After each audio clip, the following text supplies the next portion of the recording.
মার্কিন যুক্তরাষ্ট্র এবং ইসরায়েল যৌথভাবে ইরানে হামলা করে মধ্যপ্রাচ্যে যে যুদ্ধের সূচনা করেছেন তার শেষ কোথায়? এই পরিস্থিতি থেকে কিভাবে তারা সবাই বেরিয়ে আসবেন? পরিস্থিতি শান্তই হবে কিভাবে? এই যে যুদ্ধ তৈরি হয়েছে, এই যুদ্ধের উপসংহারই বা কী হবে? এইসব নানা প্রশ্ন মানুষের মনে উচ্চারিত হচ্ছে, মানুষের মনে দোলা দিচ্ছে, কিন্তু কেউ কোথাও কোনো উত্তর খুঁজে পাচ্ছে না। এই যুদ্ধ কতদিন চলবে? ডোনাল্ড ট্রাম্প কিংবা মার্কিন প্রশাসনের পক্ষ থেকে 4 থেকে 6 সপ্তাহ কিংবা মাস এই মেয়াদগুলোর কথা বলা হলেও এই মেয়াদের মধ্যে শেষ হবে কি না সে নিয়ে যথেষ্ট সংশয় আছে। তবে আমেরিকা নতুন করে আক্রমণের তীব্রতা বাড়াতে যাচ্ছে, তার ইঙ্গিত পাওয়া গেছে। এমনকি নেটোকে অন্তর্ভুক্ত করা হতে পারে, গ্রাউন্ড অ্যাটাক হতে পারে, এই আলোচনাও ওয়েস্টার্ন সোসাইটিতে, ওয়েস্টার্ন গভর্নমেন্টগুলোর বিভিন্ন অন্তর্মহলে আলোচিত হচ্ছে। এরকম খবর পাওয়া যাচ্ছে ওয়েস্টার্ন মিডিয়াগুলোতে। দর্শক, শনিবার সকালবেলায় ইরানের রাজধানী তেহরানে প্রচণ্ড রকমের বোমা বিস্ফোরণের ঘটনা ঘটেছে, সেগুলো সব মিডিয়াতে এসেছে। মার্কিন যুক্তরাষ্ট্রের কর্মকর্তারা স্পষ্টভাবে একেবারে রাগ ডাক না করে ঘোষণা করেছেন যে ভয়াবহতম বোমা হামলা সামনে আসছে। তার মানে তারা বলতে চাইছেন যে তারা প্রচণ্ডতম আক্রমণ করে তেহরান, ইরানকে ঘুরিয়ে দেওয়ার মতো একটা অবস্থানে তারা পৌঁছেছেন। ইতিমধ্যে আমেরিকা বলেছে যে তারা ইরানের আকাশপথ অলমোস্ট তাদের নিয়ন্ত্রণে নিয়ে ফেলেছে। শেষ পর্যন্ত কি হবে আমরা জানি না, কিন্তু যুদ্ধ যে খুব তাড়াতাড়ি শেষ হবে তার কোনো লক্ষণ, তার কোনো আলামত কিন্তু কোথাও পাওয়া যাচ্ছে না। এই দেখুন না, এর মাঝখানে আবার ইউএস অ্যাডমিনিস্ট্রেশন, ট্রাম্প প্রশাসন ইসরায়েলের কাছে $151 মিলিয়ন অস্ত্র বিক্রির প্রস্তাব অনুমোদন করেছে। তার মানে হচ্ছে এই যুদ্ধকে ঘিরে ট্রাম্প প্রশাসন, আমেরিকা তার অস্ত্রের ব্যবসা করে নিচ্ছে। ইসরায়েলে নতুন করে আরও বেশি অস্ত্র যাচ্ছে, এবং সেই অস্ত্রগুলো যাচ্ছে ইরানে আক্রমণ এবং মধ্যপ্রাচ্যে যে যুদ্ধ তৈরি হয়েছে সেটিকে কেন্দ্র করেই। এই অস্ত্র বিক্রি ইঙ্গিত দেয় যে যুদ্ধের মেয়াদ হয়তো আরও দীর্ঘ হতে পারে। কিন্তু এর মাঝখানে যেটি হচ্ছে, নেটো এতে ইনভলভ হবে কি না, কিংবা ইউরোপীয় দেশগুলো বা আমেরিকার যেসব মিত্র দেশগুলো আছে তারা সেখানে সেনাবাহিনী পাঠাবে কি না, এই আলোচনাগুলো হচ্ছে। আমরা যখন কথা বলছি তখন কানাডার রাজধানী অটোয়াতে নেটোভুক্ত যে নেটোর সদস্য দেশগুলোর প্রায় 32টি দেশের সেনাবাহিনী প্রধানদের একটি বৈঠক এখানে চলছে, এবং সেই বৈঠকে সামগ্রিক পরিস্থিতি নিয়ে আলোচনা হয়েছে, এরকম খবর দিয়েছে ক্যানাডিয়ান মিডিয়া। গতকালকেই একদিন আগে কানাডার সেনাবাহিনী প্রধান বলছিলেন, তিনি মিডিয়ার সঙ্গে আলাপ করে তিনি বলছিলেন যে শুক্রবার 6 মার্চ ক্যানাডিয়ান সময় গালফ দেশগুলো এবং ইউরোপীয় দেশগুলোর সেনাপ্রধানদের মধ্যে একটা আলোচনা হবে যে তাদের যারা বন্ধু আছে গালফ কান্ট্রিগুলোতে, মধ্যপ্রাচ্যে তাদের যে বন্ধু দেশগুলো আছে সেই দেশগুলোকে তারা কিভাবে সহায়তা করতে পারে, কিংবা তাদের আদৌ কোনো সহায়তার দরকার আছে কিনা।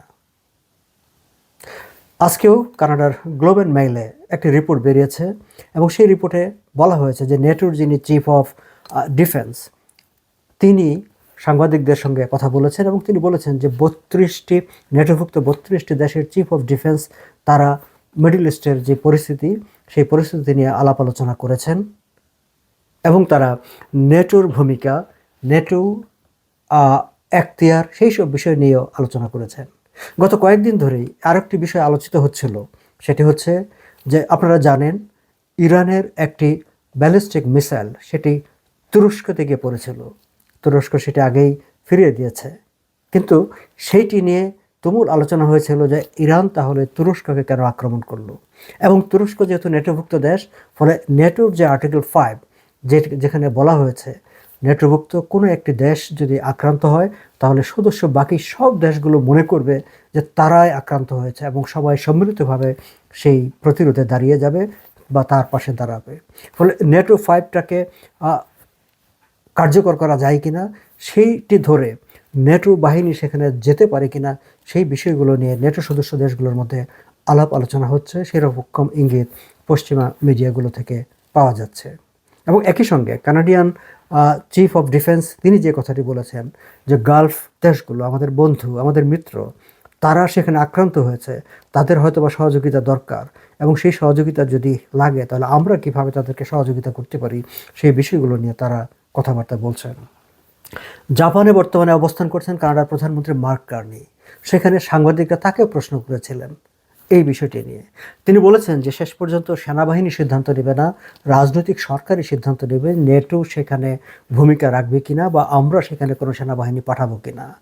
এখন পর্যন্ত আমাদের কাছে কোনো সুনির্দিষ্টভাবে স্পেসিফিক্যালি আমাদের কাছে কোনো অনুরোধ আসেনি, কিন্তু যদি আসে তখন সেটি সেই সময়কার বাস্তবতায় দেখা যাবে। তিনি এও বলেছেন যে এটি যে আসবে তেমন কোনো কথা নেই, কিংবা আবার আসতেও পারে, এবং আসতে পারে যে, কিংবা আসলে কি করতে হবে সেই বিষয়গুলো ইতিমধ্যেই সেই বিষয়গুলো নিয়ে আসলে তারা সবচেয়ে বেশি এখন ব্যস্ত আছেন, তারা আলাপ আলোচনা করছেন।